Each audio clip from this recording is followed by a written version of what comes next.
All right, so we're back here at Str8 on season 2, another episode of Str8, and we're here with Elliott Hulse. He is a professional strongman, strength coach, motivational speaker, and YouTube personality. Between his 2 YouTube channels, Elliott has over 2 million subscribers. It was so crazy I couldn't say it right there. But you can find him at Strength Camp and Yo Elliott. So Elliott, how's it going, man? Good, thank you. Man, thank you so much for doing our show. We are very excited to have you on board. How are you doing? How have your holidays been treating you? What's going on? I'm doing well. Okay, that's what's I up. have a Achilles tendon injury. Really? Tore my Achilles tendon in Amsterdam about 3 weeks ago. So I'm 2 weeks out of surgery. So Okay. my life is taking a little U-turn. Okay. Oh, boy. Yeah, let's just jump right in, Elliott. Tell us how the ideas of your YouTube channel came to fruition. They're very successful. People respond well to them. Talk a little bit about that. Well, I didn't make YouTube videos to become a YouTube celebrity. I made YouTube videos because I own a gym and I wanted people to come to my gym. In 2007, I started my company. In 2007, YouTube came about. So I would use a little flip cam to record some of the workouts that I was doing with my clients in my gym. I would put some testimonial videos up, strictly for them to show their friends and so that they might come into my gym. I was a small business owner, and I also started answering questions on that channel. And when I went from merely trying to get people to come to my gym to trying to help people worldwide by answering questions, my channel took off over those 7 years. Were you always like this? Were you always a very energetic, go-getting type of person? I might say that it's a gift, Mm. but if you were to ask my 4th grade elementary school teacher, she would say it's a disease. About that time was when I was diagnosed with attention deficit hyperactive disorder. Hey, brother, I'm there with you. I put my energy to use in sports. I'm very physical. So I played high school and college football, and then I became a professional strongman.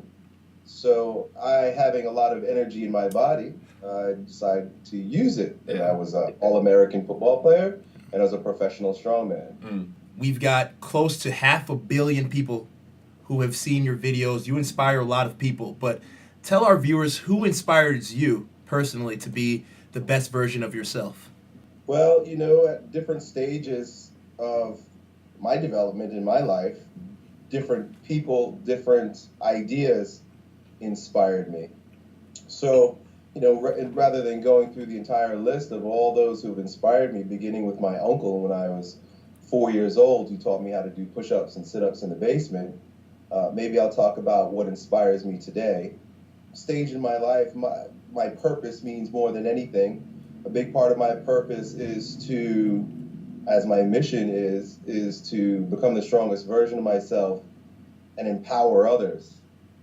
So a big part of the inspiration for me today is to take my experiences and also continue to experience my own personal evolution and to use my experiences and my inspirations to empower others to become the strongest version of themselves. So to me, it's about world unity. To me, it's about peace. To me, it's about doing away with the divisions amongst us and coming together in peace and being true to ourselves in that way. Because in reality, we are one.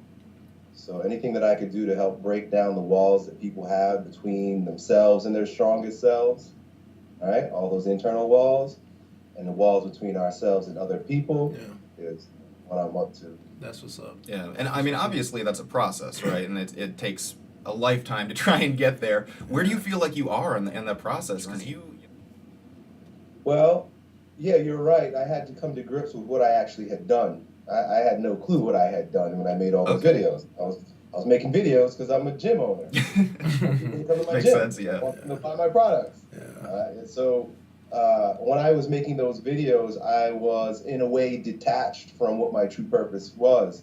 I was doing it, but I didn't know what I was doing. So when it all finally hit me that, wow, wherever I go, grown men are crying because I've changed their lives. Man, This would be that would be no, phenomenal not right this there. grown man. Yeah, you make some really grown ass men cry, dude. Good for you. How does that play into sort of the ego portion? Because I know you probably hear stuff like that on a regular basis. How are you able to sort of balance the ego between sort of getting overconfident or cocky and still being an effective role model? Much better. Well, I gotta be completely honest with you. My mental, emotional, and spiritual development is highly tied to what's happening in my body. I think it's that way for all of us. I say our body is our mind.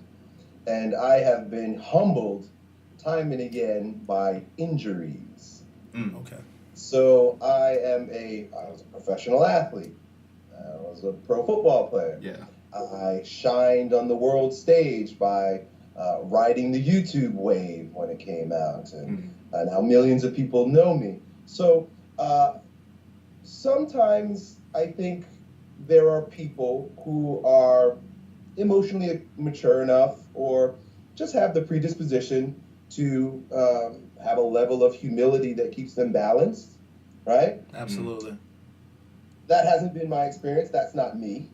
I'm not born that way. I'm born very audacious. Yeah. I'm born with a lot of energy. I'm very self-confident, courageous, and I don't sit down for anyone or anything. So, and when I'm shining, I make sure I shine. So I wasn't going to step down. The ego, what you need to understand is that the ego is an interface between the capital S self and the world. It is how without an ego, we would dissolve into nothing. There'd be no barriers, there'd be no boundaries between us and the world. The thing is that the ego is a construct that is developed between the experience, the own person's soul and the experience that they have with the world. So that it becomes encrusted. Does that make sense? Yeah, absolutely. So you've got the outer layer and the world that communicates. It interfaces with this layer that's upon us. We call this layer the ego, or it's a part of the ego. So for us to personally evolve, what has to happen is that, and this is happening all the time. You're doing it. You're doing it right now. Yeah. We never ever are static. We're never a static ego.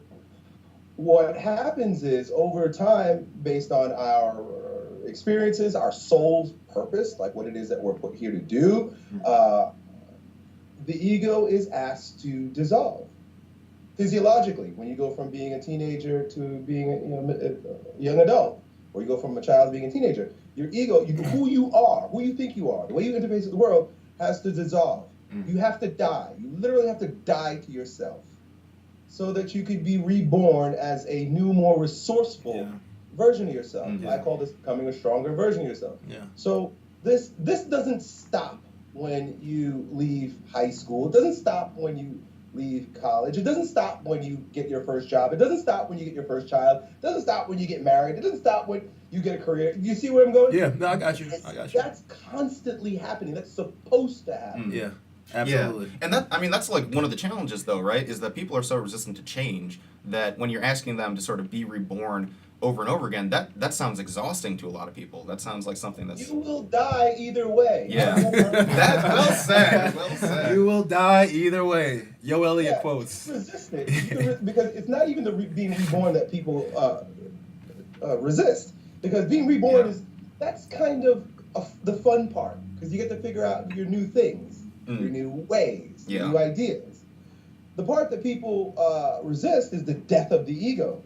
The death of the previous version of yourself. And if we don't take heed to the warning signs that it's time to step down and humble yourself or be humbled or be humiliated and then grow back up, then, like is the case for me, the reminders come as a chop to my Achilles tendon, chop to my bicep tendons. You see, so I'm middle-aged. I'm 37. A lot of guys my age, their experience is very different. But they're forced with this necessity to change, and it'll show up as a divorce. It'll show up as diabetes. Yeah. It'll show up as cancer. It'll show up as the loss of a parent. These things that we look at and judge as negative, like this bad thing happened. Oh man, he's got a crisis. When looked at with the proper perspective, they're opportunities. Nothing bad ever happens. What you're being offered now is a brand new opportunity. So, when these tragedies strike and people share them with me, I say, congratulations. That's great. Look at you. Yeah. You get to die to who you thought you were because that person is no longer who you're going to be anymore, right? Just fess up with it. And now you get to start a new adventure. You get to start a brand new thing. You get to learn more about yourself. I'm walking around with a limp because I have this injured Achilles tendon, and people, I forgive them because they're still living in the 5D separation consciousness that we are all watching dissolve. Ideas, institutions, we are living in the birth of a brand new age. But old things that are still here, I'm watching them crumble. Okay. We are watching them crumble. Just look around you. Look at the United States, look at the world. It's dissolving, right? All that was in the shadows coming to light. So I forgive people with the old consciousness, but they see me with with my ankle, and the first reaction, they don't respond. They're not thinking. The first reaction is, "Oh, poor you. Oh, that must be horrible. Ouch." And I'm smiling. I'm like, I'm concerned about your distress right now. I'm good. Because from my perspective, I look at it as divine. I look at all these things as divine. I'm like, the minute I tore my Achilles tendon, I essentially searched my heart, which is the seat of God. And I was like, what am I being taught right now? Where am I being asked to go right now? Yeah. And you accept that invitation with arms open wide, and life not only provides, but these things that we see as our flaws, these things that we see as negative experiences, they are the very mud that the lotus flower grows out of. You have to have these things. Yeah. So not only embrace it like, oh, well, it's a part of life. Embrace it like, look at me. I get to partake of the joy of evolution. Amen. We're all sitting here like, wow, this is so refreshing. Yo, man, I know. I mean, it's tight. There's very few people who think from the perspective that you think in, where you look for opportunities where you can learn about yourself and grow from there, rather than, oh, poor me, why is this happening, and asking yourself other questions that really don't matter. But piggybacking off of what you were saying earlier, I remember watching one of your videos that Neil introduced me to. You, at one point in your life, I remember you saying you were living in your father-in-law's basement after you got married. You had a kid on the way. You moved out. You eventually had to foreclose on your home, and I remember you saying that you were ready to live in a van with your family. At what point, when all of this crazy stuff was happening in your life, did you begin to see the light at the end of the tunnel and realize, wow, I am going to make it out of this? I don't think I could have gone as long and as hard as I have had I not seen that light from the very beginning. Okay. You see, it was to me, it was never total darkness. Now, we often get confused with what our outer circumstances are and what is true for us. And what is true for me, obviously at this point, it's been manifest, is that, humbly put, I knew it was going to work out. You see, but I was prepared. This is very important. This is biblical stuff right here. So I'm going to preach. I'm going to talk about Abraham going to the mountain with his son, and God asking him, "Hey, bring your boy to the top of the mountain and crush his head with a brick." Who the hell thinks that? Who does? First of all, God says that. But hey, I get it. God wants to test you, see if you're about it. Yeah. And he brings him up to the mountain, and he's just about to crush his firstborn son's head with a stone, and God says, "Stop." All right, chill. I was just testing you. I got you. Don't do it. Yeah. Now I got something for you. When I hear that story, and when I think of that, I look at it as, what are you asking me to do? How bad do you want me to prove to you that I got this? Like, do you want me to go work as a migrant worker and pick oranges? I'll do that. I got that. I can do it. I can make it happen. What are you going to give me next? What challenge are you going to give me next that's right for my soul's progression so that I can come closer to you? What do you need from me? You need to tear both of my biceps? You need to tear my Achilles tendon? Great. What up? What else? What's next? I got this. I can do this because I love you. Tear me apart. Where materialism has brought us, because materialism has taught us that we're nothing more than this. Well, when you subscribe to that lie, well, first of all, there's no hope because there's no eternity, right? You just die and that's it. Yeah. There's no hope for the future. There's nothing to think about with regard to other people because other people are just dust. It's a very barren and hopeless way to go about life. Yeah. I don't want to argue whether or not it's true. Just look at the result. Yeah. Look at what our world has become. Look at where most people are, what they feel about themselves. We're suffering. Yeah. So if the old idea, whether it be right or wrong, according to who you ask, I don't give a shit. The fruits, you shall know by the fruits. The fruits are death and destruction, depression and sickness. Nice fucking world. Now it's time to come full circle. It's time that we're waking up. And that's the term you were looking for before, is wake up. When do you wake up? We're waking up now at a rapid rate because of the internet. The fact that we're having this conversation and maybe hundreds of people are going to see it, and we can share ideas and expand and collaborate the way we've never done ever before in recorded history. Yeah. Is literally, the internet is like a brand new nervous system that has just encased the globe. It's like the globe, the earth just got a new brain. Everything just connected. Yeah. One moment, we were all disconnected. The next moment, it turned on the internet and it's just like this web, just webbed us together. So we're living also in the age of enlightenment. That's right. So me waking up at around age 13, maybe I was, when I first started asking deep questions. Today, that happens every second. There's a 13-year-old waking up because he just watched the Elliott Hulse video. Yeah.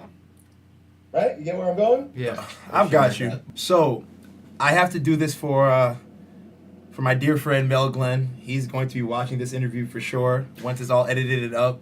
He would like a brief inspirational moment from Elliott Hulse. So What, you don't think we've gotten inspirational moments? we've got plenty of them, gentlemen. But But this one I've got to do it for Mel. Elliott Hulse. Why do people struggle to succeed, man? People struggle to succeed because they haven't defined what true success is for them in their arts yet. They're chasing after paper moons, paper boats. What most people think is success is what we've been brainwashed into believing success is. Amen to that. American Amen. society, you're struggling because that's not your path. You'll figure it out eventually, but while you're there, you're going to learn some things. You're going to learn some things about yourself. If you persevere, you're going to learn some things about the world. You're going to see some ideas that just don't hold any water that you were carrying around with, that put to test, doesn't actually work. So you grow up. That's why I'm not interested in helping people find their path or to get successful. I'm interested in helping people find themselves so that their unique brand of success grows out of that. Okay. Cool. So I guess as we're wrapping up, do you have any exciting stuff for 2017? Stuff coming up? I know recovering from your injury is probably top of your priority right now, but what's going on with you in the near future? Well, my biggest project right now is I started Grounding Camp, which is we hold 3-day events around the country right now where we do active meditation and bioenergetics for 3 days. And to me, this is my greatest opportunity to give what I believe are some of my best gifts to the world in the best way possible. You know, I was grateful to have made all those videos. I'm grateful to have built Strength Camp. Both of those were important stages and important for myself and other people. But right now, my new endeavor is to bring more of what I spoke about in my videos into reality by teaching people. My last question for you, Elliott, is what advice do you personally have for aspiring YouTubers, people who would like to see growth and just overall make it via YouTube? Well, the first thing you're going to want to do is learn the technical aspects of being good at YouTube. When I started YouTube videos, there was no such thing to be successful on YouTube. It didn't exist. Yeah. YouTube just came, right? So everybody was trying all kinds of different things. But 10 years later, now people have products where they tell you, like, look, when you make a video, make sure the audio is good. Here's how to do some graphics. Here's where you want to stand. All the technical things. Who was it in Mastery? Not Miles Davis, but Charlie Parker said, learn the notes and learn the music, and then forget all that shit and just play. Well, this is an art also. You know, when you're making these videos, this requires some resourcefulness and initiative. You got to be creative here. So learn from other artists. See what the best YouTubers are doing, and find out why that works. Study the craft. Be a student of it. That's the first thing. And then the second half is forget all that shit and just play. Forget all that shit. That. And just Wow, play. that sounds like. I was about to say, if you just are having fun with it, it's not going to feel like work, and success, or what you define as success, will just naturally come forward. I'd like to say this has been a very profound interview. Very deep. I think Very Rick's, deep. myself, and Neil absolutely loved every minute of this. So thank you very much for taking some time out of your day to hang with us. Elliott Hulse, ladies and gentlemen, thank you for coming by. Straight Up, you guys type his name in Google or YouTube, and you'll find a plethora of information and links. But again, Elliott, thank you very much for coming by. Take it easy, man. My pleasure. Take care, guys. Hey, thank you guys for tuning in. You've made it this far in the video. We appreciate all of your support. Make sure you like, comment, or subscribe to our YouTube channel. Thank you so much.